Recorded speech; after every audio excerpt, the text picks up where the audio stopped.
Praise to the lord. ఈరోజు దేవుడు మనకిచ్చినటువంటి వాగ్దానం ఏంటంటే, మొదటి సమూయేలు గ్రంథము 16వ అధ్యాయము 7వ వచనం. మనుష్యులు పైరూపమును లక్ష్యపెట్టుదురు గాని యెహోవా హృదయమును లక్ష్యపెట్టును. ఆమెన్. మన పైరూపము చూసి తిరస్కరింపబడి, పైరూపమును చూసి అవమానించబడి, పైరూపమును చూసి హేళన చేయబడి, ఆ పైరూపమును బట్టే మనకు ఒక ఉద్యోగము ఇవ్వని పరిస్థితుల్లో, ఆ పైరూపమును బట్టే మనకు ఒక పని ఇవ్వని పరిస్థితుల్లో మన హృదయంలో అనేకమైన బాధ, దుఃఖము, ఏడుపు ఉంటుంది. మన హృదయంలో అంత వేదన ఉన్నను, అంత దుఃఖమున్నను, పైకి మాత్రము మనము నవ్వుతూ ఆనందంగా ఉన్నట్టుగా కనిపించడానికి ప్రయత్నం చేస్తూ ఉంటాం. అలా ప్రయత్నిస్తూ ఉన్నా కూడా కొన్నిసార్లు మన హృదయంలో నుంచి ఒక ఆలోచన వస్తుంది. ఎందుకు దేవుడు నన్ను ఇట్లా సృష్టించాడు? ఎందుకు దేవుడు నన్ను ఇలా రూపించాడు? నన్ను కూడా అందరూ మెచ్చుకునేలాగా, అందరూ బాగా చూసేలాగా తయారు చేయొచ్చు కదా అని కొన్నిసార్లు మన హృదయంలో బాధ కలుగుతుంది. ఎందుకంటే మన చుట్టూ ఉన్న మనుషులందరూ కూడా మన పైరూపమనే చూస్తూ ఉన్నారు, కానీ మన హృదయంలో మనం ఎంత అందంగా ఉండగలుగుతూ ఉన్నాం, ఎంత మంచిగా ఆలోచించగలుగుతూ ఉన్నాం, ఎంత నీతిగా బ్రతకగలుగుతూ ఉన్నాం, ఎంత పవిత్రంగా జీవించగలుగుతూ ఉన్నాం అనేది ఎవరు గమనించట్లే. అందుకని మనం అనుకుంటున్నాం, అసలు మన హృదయం గురించి ఆలోచించేవారు ఎవరు లేరా? అందరూ కూడా పైరూపాన్ని చూసి తిరస్కరించటమో, అవమానించటమో, ఎగతాళి చేయటమో చేస్తూ ఉన్నారే. హృదయంలో నేను మంచిగానే ఆలోచిస్తూ ఉన్నాను. హృదయంలో నా హృదయంలో ఎలాంటి ద్వేషము, ఎలాంటి పగ, ఇట్లాంటివి నా హృదయంలో ఏమీ లేవు. నేను పవిత్రంగా ఆలోచించగలుగుతున్నాను, నీతిగా ఆలోచించగలుగుతున్నాను. దీనిని గురించి ఎవరు పట్టించుకునే వాళ్ళు లేరా అని. ఒకవేళ నీవు కానీ అట్లాంటి స్థితిలో ఉంటే దేవుడు సెలవిస్తున్నటువంటి మాట ఏమిటంటే, నీ చుట్టూ ఉన్న మనుషులు నీ పై రూపమును లక్ష్య పెడుతూ ఉన్నారేమో, దాన్ని బట్టి నేను తిరస్కరిస్తూ ఉన్నారేమో. ఇదిగో నేనైతే నీ పై రూపమును లక్ష్య పెట్టను, నీ హృదయమును మాత్రమే లక్ష్య పెడతాను. నీ హృదయమును మాత్రమే నేను చూస్తాను, నీ పై రూపమును నేను చూడనని దేవుడు వాగ్దానం చేస్తూ ఉన్నాడు. కనుక మన హృదయములో మనము కరెక్ట్గా ఆలోచించగలిగితే, మనము కరెక్ట్గా ప్రవర్తించగలిగితే దానిని దేవుడు మెచ్చుకుంటాడు. మన హృదయము చక్కగా ఆలోచించగలిగితే దానిని బట్టి దేవుడు సంతోషిస్తాడు. అప్పుడు దేవుడే మనల్ని లక్ష్య పెడతాడు. ఎప్పుడైతే దేవుడు మనల్ని లక్ష్య పెట్టాడో ఈ ప్రజలందరూ మనల్ని లక్ష్య పెట్టాల్సిన పని లేదు, వాళ్ళందరూ మనల్ని గుర్తించాల్సిన పని లేదు. దేవుడు మనల్ని గుర్తిస్తే చాలు, దేవుడు మనల్ని పట్టించుకుంటే చాలు, దేవుడు మనల్ని లక్ష్య పెడితే చాలు. ఎందుకంటే ఆయన లక్ష్య పెట్టినప్పుడు, ఆయన మనల్ని గమనించినప్పుడు, ఆయన మనల్ని గుర్తించినప్పుడు అందరికంటే ఉన్నతమైన స్థానంలో ఆయన మనల్ని ఉంచుతాడు.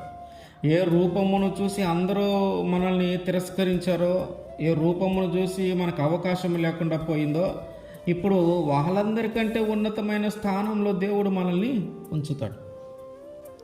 మనం గమనిస్తే సౌలు దేవుడి మాట వినకుండా ఆయనకు వ్యతిరేకంగా ప్రవర్తించడాన్ని బట్టి సమూయేలు గారు వచ్చి మాట్లాడుతున్నారు, ఇక నీ రాజ్యం నిలవదు, నీ రాజ్యము నిలవకుండా ఇంకొకరికి ఇవ్వబడుతుంది, బెత్లెహేముడైన యెషయా యొక్క కుమారునికి ఇవ్వబడుతుంది అని చెప్పి ఆయన దగ్గరికి వెళ్ళాడు. సమూయేలు గారు ఆయన దగ్గరికి వెళ్ళి, యెషయా గారి దగ్గరికి వెళ్ళి, దేవుడు సెలవిచ్చిన దాని ప్రకారము, అంటే దేవుడు సమూయేలు గారికి ముందే చెప్పాడు, ఇదిగో బెత్లెహేమీయుడైనటువంటి యెషయా కుమారుల్లో ఒకరిని ఇశ్రాయేలు ప్రజల మీద రాజుగా ఏర్పాటు చేస్తూ ఉన్నాను, కనుక నువ్వు వెళ్ళి ఆ బెత్లెహేమీయుడు యెషయా యొక్క కుమారుల్లో ఒకరిని ఆశీర్వదించు, అతన్ని అభిషేకం చేయి రాజుగాని. ఈ పనిని చేయటానికి సమూయేలు గారికి ధైర్యం రాలా. ఎందుకంటే అప్పుడే సౌలు రాజుగా ఉన్నాడు. ఒకవేళ నేను ఇట్లా ఇంకొక రాజుని ఏర్పాటు చేయడానికి వెళ్ళానంటే ఖచ్చితంగా సౌలు నన్ను చంపేస్తాడేమో అని ఆలోచన కలిగి మళ్ళీ దేవుని అడిగితే, సరే ఒక గొర్రె పిల్లని తీసుకొని బలర్పించడానికి వచ్చానని చెప్పి వెళ్ళి ఆ యెషయాని పిలిపించి అతని కుమారుల్లో ఒకరిని అభిషేకించాడు. సరే, దేవుడిచ్చిన ఆలోచన ప్రకారం ముందుకెళ్ళాడు. దేవుడిచ్చిన ఆలోచన ప్రకారం ముందుకెళ్తే ఆ ఊరోళ్ళందరూ సమూయేలు గారిని చూసి భయపడ్డారు. అయ్యా, ఏంటి మీరు ఎట్లా వస్తూ ఉన్నారు? మీరు సమాధానంగానే వస్తున్నారంటే, అయ్యా నేను సమాధానంగానే వస్తున్నాను, మీరేం కంగారు పడొద్దు అని చెప్తే, అప్పుడు యెషయాని పిలిపించి వాళ్ళందరినీ పరిశుద్ధపరిచి బలి దగ్గరికి పిలిపించి బలి అర్పించి, నేను ఇట్లా వచ్చాను, మరి నీ కుమారుల్లో ఒకరిని అభిషేకించాలి, పిలువు అన్నాడు. ఇక్కడ చూస్తే తండ్రి మొత్తము ఆయనకి 8 మంది కుమారులు, కానీ ఆయన 7 లెక్కేసుకుంటున్నాడు, అందరికంటే చిన్నోని లెక్కేసుకోవట్లా. ఎందుకంటే ఈ 7 తెలివి గలవాళ్ళు, చూడటానికి అందంగా ఉన్నవారు, బలము కలిగిన వాళ్ళు. వీళ్ళకున్న శరీర దారుఢ్యాన్ని బట్టి వీళ్ళందరూ కూడా, తెలివిని బట్టి వీళ్ళందరూ కూడా రాజు దగ్గర పని చేస్తూ ఉన్నారు. సైన్యంలో ఈ సైన్యంలో పని చేయగలిగే అంత తెలివి, అంత బలము, దేహ దారుఢ్యము వారికి కలిగి ఉన్నారు. కనుక తండ్రికి వాళ్ళందరూ ఇష్టమయ్యారు. చివరోడు ఒకడు ఉన్నాడు, ఆయన్ని గురించి పెద్దగా పట్టించుకోవట్లే.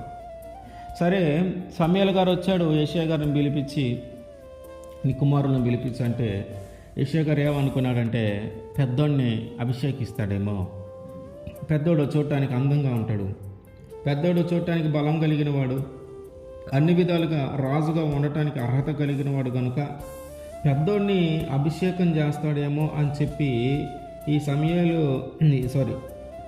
వాళ్ళ నాన్న అయినటువంటి యెషయా ఏం చేశాడంటే తన పెద్ద కుమారుడిని పిలిపించాడు. ఆయన పేరు ఎలియాబు. ఈ ఎలియాబుని పిలిపించి ఈయన్ని అభిషేకిస్తాడేమో అని చూస్తూ ఉన్నాడు తండ్రి. సమూయేలు గారు కూడా, అరే చూడటానికి చాలా చక్కగా ఉన్నాడే, అందంగా ఉన్నాడు, ఖచ్చితంగా దేవుడు ఇతన్ని ఏర్పాటు చేసుకొని ఉంటాడు అని ఈయన కూడా ఆలోచిస్తూ ఉంటే, దేవుడు అన్నాడు, కాదు ఆయన కాదు నేను ఏర్పాటు చేసుకుంది అన్నాడు. సరే, ఆయన పక్కకి వెళ్ళిపోమన్నాడు. ఇంక రెండో ఆయన పిలిపించాడు, ఆయన పేరు అబీనాదాబు. ఎలియాబుని ఓకే చేయలా, అభిషేకించలా. సరే, రెండో కుమారుడుగా ఉన్నటువంటి అబీనాదాబుని పిలిపించాడు యెషయా. ఈ అబీనాదాబు వచ్చిన వెంటనే ఒకవేళ ఈయన కోరుకుంటున్నాడేమో దేవుడు అని చెప్పి సమూయేలు గారు అనుకుంటే, కాదు ఆయన కూడా కోరుకోవట్లేదన్నాడు. సరే, మూడో కొడుకుని పిలిపించాడు, షమ్మా. ఈ షమ్మాను కూడా కోరుకోలేదు దేవుడు. ఇట్లా వరుసగా 7 పిలిపించాడు యెషయా. ఈ 7 పిలిపించినా కూడా దేవుడు చెప్తున్నాడు వీళ్ళు ఎవ్వరూ కాదు అని. మరి ఏనయ్యా ఇంకా ఉన్నారా కొడుకులు, అయిపోయారా అంటే 7 అయిపోయారు, కానీ ఇంకొకడు ఉన్నాడు కడసారి వాడు వీటన్నింటికి పనికిరాని వాళ్ళే, వాడు గొర్రెలు కాసుకుంటూ ఉంటాడు, వాడి వల్ల పెద్దగా ఉపయోగం లేదులే అన్న విధానంలో ఆలోచిస్తూ ఉన్నాడు తండ్రి.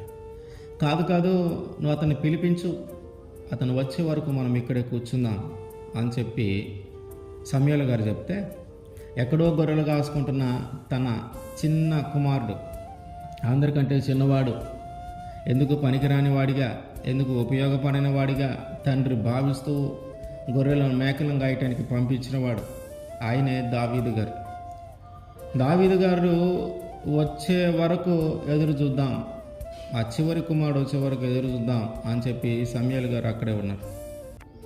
దావీదు గారు రావటం ఎట్లా వచ్చాడంటే, అడవిలో నుంచి గొర్రెలు మేకల మందలో నుంచి రావటం కదా, చెమట మట్టి, ఆ తల చూడటానికి ఈ 7 కంటే అంతగా సరిపోవటం. ఈ 7 చక్కగా స్నానం చేసి ఆయన ముందు కనబడాలని మంచిగా అలంకరించబడుకొని వచ్చారు. ఈయనేమో ఒక స్నానం లేదు, అలంకరింపబడటం లేదు, జుట్టు సరిగా దూకున్నది లేదు. తండ్రి పిలిచాడని సంతోషంతో పరిగెత్తుకుంటూ వచ్చాడు. ఇక్కడ ఏం జరుగుతుందో కూడా పూర్తిగా ఆయనకి తెలియదు. తండ్రి పిలిచాడని పరిగెత్తుకుంటూ వచ్చాడు. ఆ అవతారము, ఆ పై రూపము చూస్తే ఈయనేం పెద్ద దేవుడు కోరుకునే వ్యక్తి కాదులే, ఇతని అవతారమే ఎట్లా ఉంది, ఇతని పై రూపమే ఎట్లా ఉంది, ఇతనేమి దేవుడు కోరుకోడేమో అనుకున్న ఆలోచనలో పడిపోయారు. కానీ దేవుడు అంటున్నాడు, నేను కోరుకుంది ఇతనినే. అయ్యా, అతని రూపమే సరిగా లేదు, అతని బట్టలు సరిగా లేవు, అతను చూడటానికి చూడు ఎట్లా ఉన్నాడో, వాళ్ళ అన్నలు చూడు ఎట్లా ఉన్నారు, బాగా చక్కగా అతను చూడ ఎట్లా ఉన్నాడో అంటే, మనుషులందరూ పై రూపాన్ని లక్ష్య పెడతారు కానీ నేను హృదయాన్ని లక్ష్య పెడతాను. దావీదు దేవుని హృదయానుసారుడు. ఆయన ఎంచుకున్నారు చివరికి. సమూయేలు గారు దేవుడి మాట ప్రకారం దావీదు గారిని అభిషేకించి వెళ్ళిపోయాడు. ఈరోజు మనం కూడా తల్లిదండ్రుల చేత తిరస్కరింపబడవచ్చు, బంధువుల చేత తిరస్కరించబడవచ్చు. మన పై రూపమును చూసి, మన అవతారమును చూసి అందరూ హేళనగా మాట్లాడవచ్చు. కానీ వాళ్ళందరినీ పై రూపం చూసి మాట్లాడుతున్నారు. నీ హృదయమును చూసి మాట్లాడేవారు ఒకరున్నారు. నీ హృదయమును పరిశీలించి నీ హృదయము మాత్రమే కోరుకునేవారు ఒకరున్నారు. ఆయనే మన దేవుడైనటువంటి యేసుక్రీస్తు. నీ హృదయంలో ఎంత బాధ ఉందో, నీ హృదయంలో ఎంత వేదన ఉందో, ఎందుకు తిరస్కరింపబడుతున్నాం, ఎందుకు అవమానించబడుతున్నాం, ఎందుకు హేళన చేయబడుతూ ఉన్నాం, ఎందుకు నా రూపమును చూసి అందరు నన్ను తగ్గిస్తూ ఉన్నారు, నా రూపమును బట్టి ఎందుకు అందరు నన్ను చిన్నగా చూస్తూ ఉన్నారు, ఎందుకు నన్ను అర్హుడిగా పరిగణించట్లేదు అనుకున్న పరిస్థితుల్లో నీ పై రూపమును కాదు, నీ హృదయమును చూసే దేవుడున్నాడు, నీ హృదయాన్ని లక్ష్య పెట్టే దేవుడున్నాడు. ఆయనే మన దేవుడైనటువంటి యేసుక్రీస్తు వారు. ఆయన ఒకసారి మనల్ని లక్ష్య పెడితే, ఆయన ఒకసారి మనల్ని గమనిస్తే, ఆయన ఒక్కసారి మన వైపు చూస్తే మన పరిస్థితులన్నీ మారతాయి. ఎంతగా మారతాయి అంటే, ఎవరైతే మన పై రూపమును చూసి ఎగతాళి చేసుకుంటూ హేళన చేసుకుంటూ వీళ్ళకి మనకి అర్హతను తగ్గించి ఉన్నారో వాళ్ళందరి మీద ఒక గొప్ప స్థానంలో, వాళ్ళందరి మీద ఒక అధికారము కలిగిన స్థానంలో ఉంచుతాడు దేవుడు. అందరూ ఆ యెషయితో పాటు, అంటే తండ్రితో పాటు అన్నదమ్ములు ఎవరూ ఆయన అంతగా గుర్తించలే దావీదు గారు. చివరికి సమూయేలు గారికి కూడా ఏంటి ఈయన ఇట్లా ఉన్నాడు అనిపించేలాగా ఉన్నాడు. కానీ దేవుడు వాళ్ళందరి మీద రాజుగా అభిషేకించాడు, రాజుగా నియమించాడు. కనుక మనము తిరస్కరింపబడని, అవమానించబడని, హేళన చేయబడని, మన యొక్క అధికారం ఉన్నను, మనకి అర్హత ఉన్నను, అర్హత లేని విధంగా మనల్ని మార్చని మన హృదయాన్ని దేవుడు చూస్తాడు. మన హృదయంలో ఎందుకు మనం ఇంత తగ్గించబడుతున్నాం, మన రూపమును బట్టి ఎందుకు మనం ఇంత ఎగతాళి చేయబడుతున్నాం, మన పై రూపమును బట్టి ఎందుకు మనము ఇంత హేళనగా మారిపోయాం అని బాధపడుతూ ఉన్నామేమో. దేవుడు మన పై రూపాన్ని చూడకుండా మన హృదయాన్ని చూసే దేవుడు కనుక, నీ హృదయంలో ఉన్న వేదన, నీ హృదయంలో ఉన్న బాధ ఆయన గమనిస్తాడు కనుక వాళ్ళందరికంటే ఉన్నతమైన స్థానంలో దేవుడు మనల్ని ఉంచునుగాక. ఆమేన్.